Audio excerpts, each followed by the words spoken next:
Good evening, air travel lovers. This is Ken, currently in Kuala Lumpur, Malaysia. A warm welcome back to Marco Polo Flyer. Today, I'll be relishing the air travel experience with Malaysia Airlines on their Airbus A330 business class from Kuala Lumpur to Incheon, Seoul. So come follow me for the check-in. Welcome to KLIA Terminal 1, home to Malaysia Airlines. The business class check-in desks were surprisingly empty, and so I got my boarding pass printed and my bag checked quickly after the usual procedures. And after going through immigration, I was welcomed by a plethora of large plane models, definitely something not to miss for AV geeks like myself. MH runs two lounges for international flights here at KLIA, the Golden Lounge Regional and the Golden Lounge Satellite. Since my flight would be departing next to the first one, I decided to spend my few short hours in this lounge with a somewhat confusing name. Yes, you can visit the regional lounge even if you are on an international long-haul flight. Without too many guests, the lounge looked very spacious. Again, quite surprising given that this is their hub. The food offerings are relatively standard, with none of the dishes giving me any pleasant surprises. Unlike the satellite lounge, where there is a manned noodle bar, the food here is mostly self-served, and I got quite a bit of food from the buffet for my dinner, but it all tasted pretty mediocre.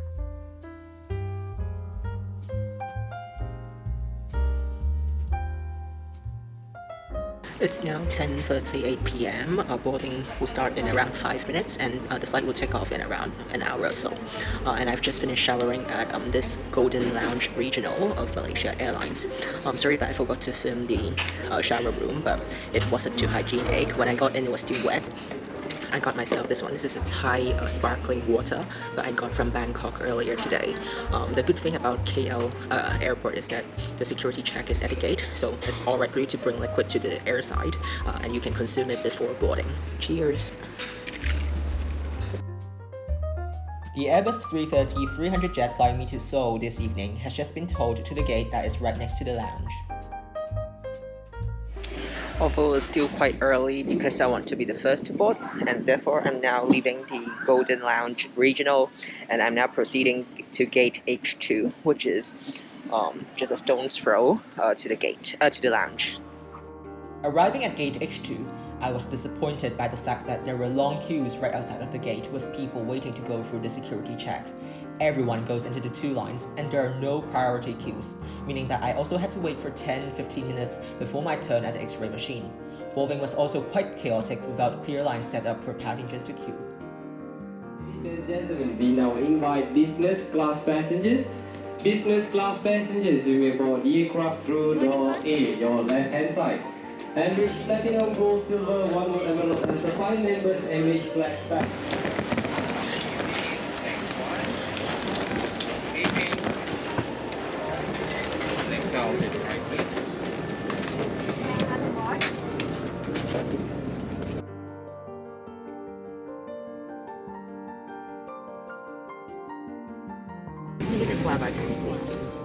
The crew was quite attentive upon boarding, and I was quickly served a glass of pink guava juice as my welcome drink.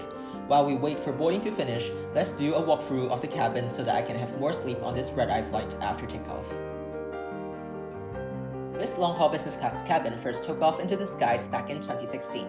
Configured with 27 seats, rows 1, 4, and 6 are in a 1-2-1 layout, meaning that there's a throne seat on the starboard side, while the other rows are in a 1-2-2 layout.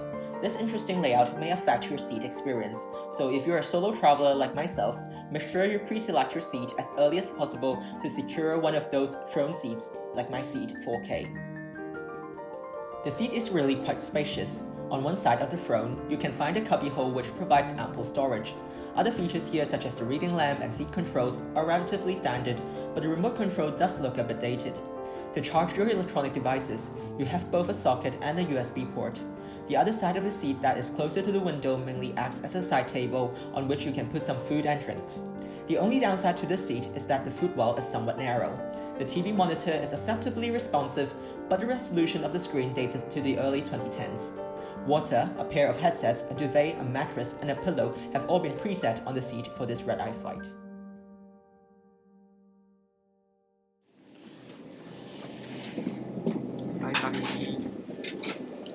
Thank you. See you later. Hopefully. Hopefully, yes. See you. So just now, the cabin crew informed us that due to operational reasons, everyone has to disembark from the aircraft. Not sure what's gonna happen, but let's hear from the ground staff later on. The ground staff has just explained it's nothing to do with the aircraft, but because they're waiting for some connecting passengers. Therefore, I'm now heading back to the lounge. 626, yeah. I'm back to the Golden Lounge Regional right now. And how sad it is, the fact that the aircraft is just right here, parked right next to the lounge. But I got stuck here. And in fact, the lounge has already closed, but because of our flight, business class passengers as well as passengers with lounge access are back here, waiting for the flight to depart. And I got myself a glass of water, and I'll probably edit some videos here. Second try now, walking to the gate.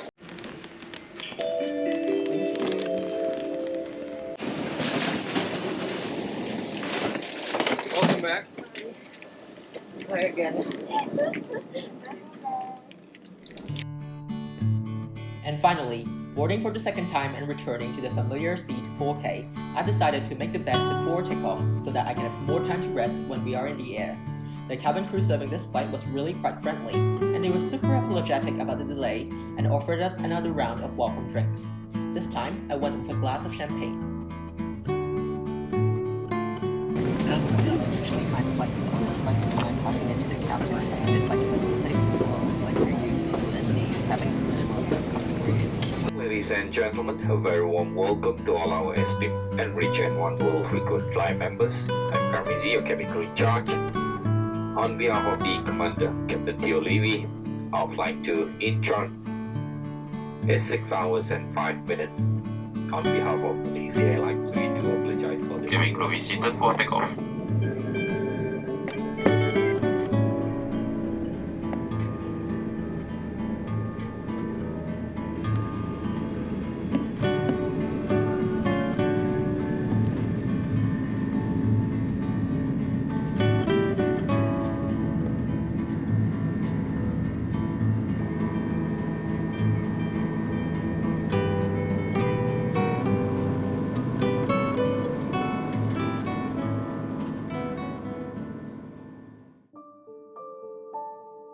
After reaching our cruising altitude, and although I wasn't hungry at all, I still decided to stay up for supper as I wanted to try their signature satay. And now, let's get our taste buds ready and shower them with tonight's Southeast Asian flavors. So it's now the satay. Yeah. You're welcome. Can I get a glass of champagne, please?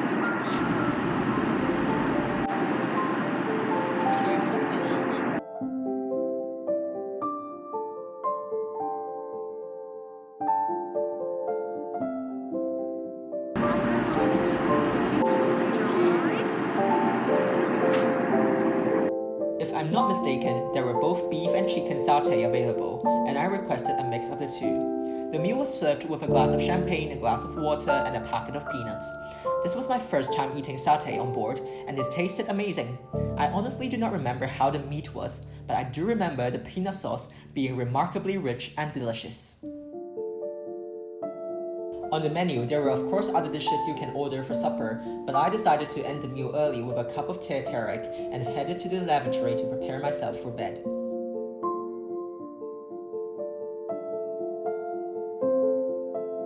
Remarkably, MH provides slippers on this flight. I'm not sure if MH's cabin crew helps make the bed for passengers, but I didn't mind doing it myself. I even went down to economy class for some extra pillows just to make my pictures of the bed look more Instagrammable.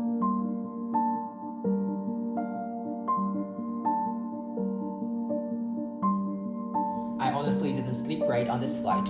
I'm not sure if it was because of the seat or whether it was just me overthinking the safety record of MH. I just didn't sleep well.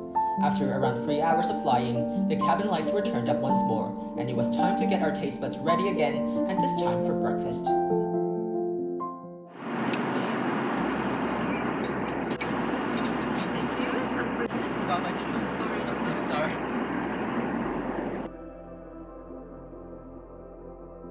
Before the flight, I had used their chef on call service and pre-ordered a main course. Disappointingly, there was only one option at a time, which is the Japanese teriyaki salmon fillet with soba noodles you see here. Once on board though, there were other items you can choose from for the main. And as for my meal, the fruits, the yogurt, and the pastries tasted fine, but this entree was just so-so, and it was very dry.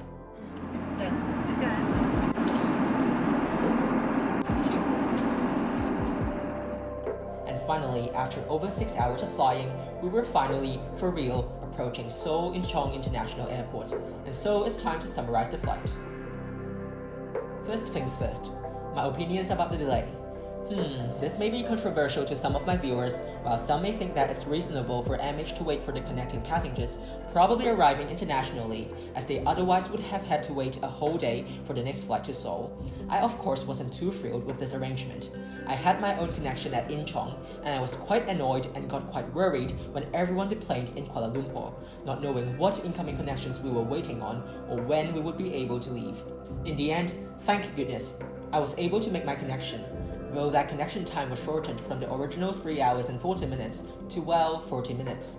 It does appear that MH was just trying to save money, not having to offer hotel accommodations to those who would have missed their onward connection, or to rebook them onto flights operated by other airlines. Assuming this was the reason, then I do want to say it was rather unfair to and very disrespectful of the time of the remaining 200 passengers.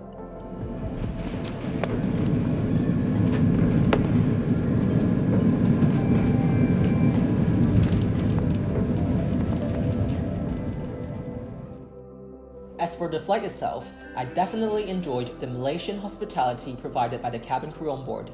One of the stewardesses was exceptionally caring and engaging. She even asked me to sleep more after realizing that I had stayed up for quite some time during the flight. The food offerings that I tried were mediocre though, except for the satay. And finally, honestly speaking, I am still quite concerned about MH's safety record after the events in 2014. I'm not sure if it's rational, and I know the accidents were already nearly 10 years ago, but I just couldn't stop myself from repeatedly thinking about this during the flight, and it really impacted my sleep quality on board. So my advice to you is simply don't fly MH if you are worried. Tuan dan puan-puan, selamat datang ke lapangan terbang antarbangsa Incheon. Terima kasih kerana terbang bersama Malaysia Airlines dan juga One World, dan kami harap Anda telah menikmati layanan pleasant hospitality kami. Salam hormat dan jumpa lagi. Ladies and gentlemen, welcome to Incheon International Airport. It's been a pleasure serving you. Thank you for flying Malaysia Airlines, a member of One World Alliance, and we do hope you have enjoyed our pleasant hospitality. Thank you for relishing the air travel experience with me today. May I invite you to join me in savoring our next journey.